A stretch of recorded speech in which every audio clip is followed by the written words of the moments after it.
Fala galera, começando mais um vídeo aqui do canal e a gente tá na Semana Santa, Semana de Páscoa. E a Páscoa, além do principal, que é a ressurreição de Jesus, ela lembra o que mais? Chocolate. E quando a gente fala de chocolate em futebol, logo a gente se lembra de grandes goleadas. E esse é o tema do vídeo de hoje.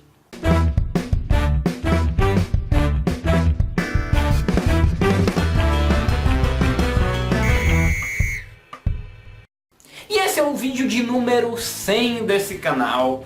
Eu tinha dito que teria uma surpresa no vídeo de número 100, mas ela vai ter que ficar pro vídeo de número 101 que eu tô preparando, porque essa semana de Páscoa a gente vai falar um pouquinho sobre grandes chocolates do futebol. E ver o seu time ganhar de goleada é muito bom. Agora, ver o seu time ganhar de goleada em cima do rival é melhor ainda. E eu separei alguns clássicos marcantes de 2000 pra cá, tá? Não fique chiando porque não tem clássico de 1930, 1940, de 2000 pra cá, de grandes times do futebol brasileiro que ficaram pra história. Eu escolhi apenas uma goleada por região, porque a gente tem várias goleadas em clássicos, então não fica de mimimi se não vai ter a goleada do seu time. Vou fazer aqui algumas menções também. Começando pelo estado de São Paulo, primeiro algumas menções aí. A goleada de 6-1 recentemente do Corinthians em cima do São Paulo, com time reserva. Teve também já uma goleada de 5-1 do São Paulo no Corinthians alguns anos atrás. Mas a que eu separei foi uma goleada do Corinthians no Santos por 7-1. Esse foi um jogo para fazer o torcedor corintiano rir à toa. 7-1, com direito a humilhação no Santos.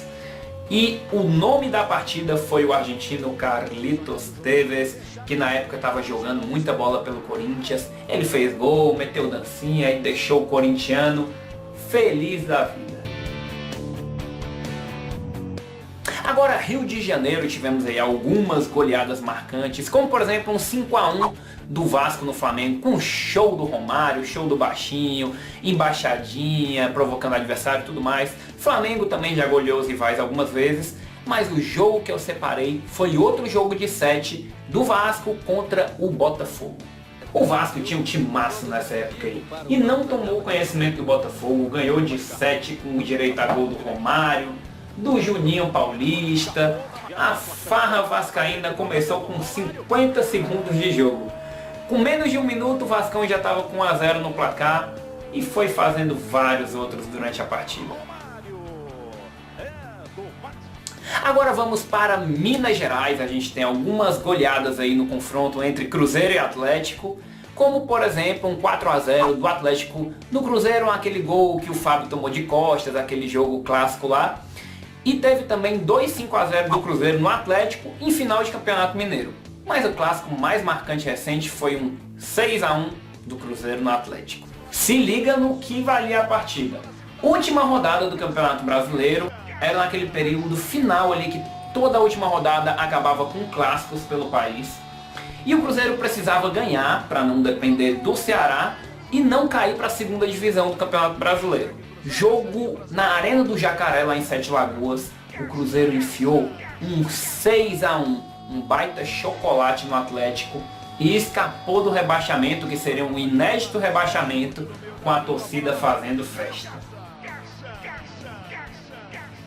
Agora, Rio Grande do Sul, a gente tem também algumas goleadas aí no confronto Grenal. O Inter mesmo já ganhou recentemente, uns anos atrás, de 4-1 do Grêmio, mas a goleada que eu separei foi do Grêmio em cima dos Colorados. 5-0 impiedoso do timaço que já estava se formando do Grêmio, que mais pra frente ganhou a Libertadores, com gol do Luan, gol do Fernandinho, e para deixar o Colorado ainda mais triste, com direito até a um gol contra no final. E para fechar os clássicos brasileiros, Vitória e Bahia, o confronto baiano, que terminou com goleada do lado rubro-negro. Olha só, era a reinauguração da Arena Fonte Nova para receber a Copa do Mundo de 2014. Torcida do Bahia fazendo festa, mas o Vitória foi um visitante indigesto e ganhou o jogo por 5-1. Isso mesmo, 5-1 com o show do Renato Cajá.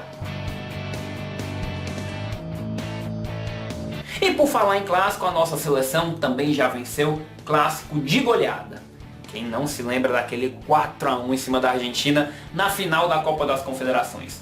Jogaço. Adriano Imperador foi o grande nome da final. Ele deu show, o Brasil jogou muita bola e ganhou de 4-1 dos hermanos. Foi um grande show da seleção brasileira. Mas na Copa passada, nós sofremos o nosso pior chocolate da história.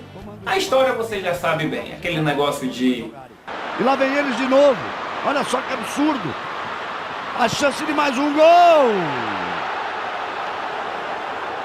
Gol da Alemanha. A Alemanha 7, Brasil 1. Eliminação do Brasil na Copa do Mundo em casa. E uma vergonha grande. Agora algumas curiosidades de grandes goleadas, grandes chocolates no futebol. Continuando no assunto seleção. A maior goleada de uma Copa do Mundo foi da Hungria na Copa de 1982 contra El Salvador. Placar de 10-1 para os húngaros. Mas humilhante, não é perder de 10-1 na Copa do Mundo. É fazer o papelão que a Micronésia, a seleção da Micronésia, fez nos Jogos do Pacífico Sul em 2015. Se liga. Os caras estavam jogando esse campeonato e o saldo deles no final da competição terminou menos 114 gols. Isso mesmo, menos 114. Para você ver o nível da seleção da Micronésia, eles perderam de 30 e pouco a 0 para a seleção do Tahiti. O Tahiti, aquela seleção mesmo que veio passar vergonha aqui na Copa das Confederações, que tomou 10-0 da Espanha. O Tahiti em 2015, ou seja, não foi há muitos anos atrás, recente, ganhou da Micronésia por 30 e pouco a 0. E nessa competição aí, o placar mais elástico foi da seleção de Vanuatu contra a Micronésia, que ganhou por 46-0. Isso mesmo, 46-0. Você tem noção do que é isso? Se uma partida tem 90 minutos, é quase um gol a cada 2 minutos. Imagina aí o narrador, o torcedor que estava lá no estádio. Aí foi bom de ver, hein? E nessa partida o Jean Caltach, esse cara aí, bateu um recorde. Ele se tornou o jogador na história com mais gols marcados no mesmo jogo. 16 bolas na rede do mesmo cara e ele entrou pro livro dos recordes. E agora curiosidades de times e não de seleções. A maior goleada do futebol brasileiro registrada é do Botafogo em cima do Mangueira, time do Mangueira, 24-0 pro Alvinegro Carioca. E teve uma goleada maior ainda do que essa, que foi 35-0. Eu vou aqui pescar o nome dos times, que são meio complicados. Era o jogo do Dundee Harp, que ganhou, que fez 35 gols, contra o Aberdeen Rovers. E o que aconteceu nesse jogo? O árbitro ficou tão confuso com tanto jogo, com tanto gol que saiu na partida, que na súmula no final do jogo ele marcou 37-0, colocou 2 gols a mais. E a diretoria do time que perdeu foi lá protestar, reclamou e acabou conseguindo diminuir 2 gols aí e o time só perdeu por 35-0.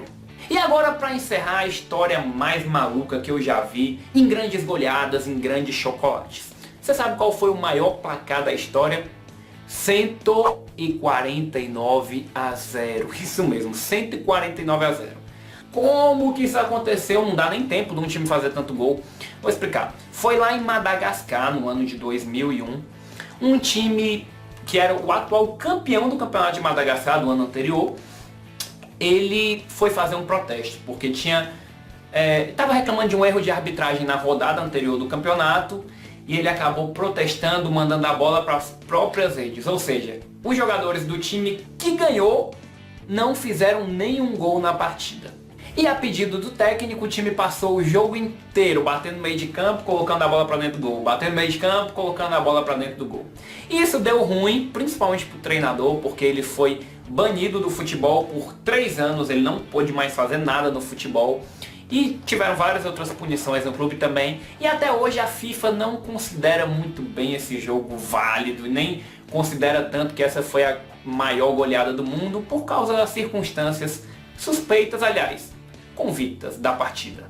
E é isso aí. Se você gostou desse chocolate, já sabe, deixa o seu like aqui embaixo. Se inscreve também aqui no canal.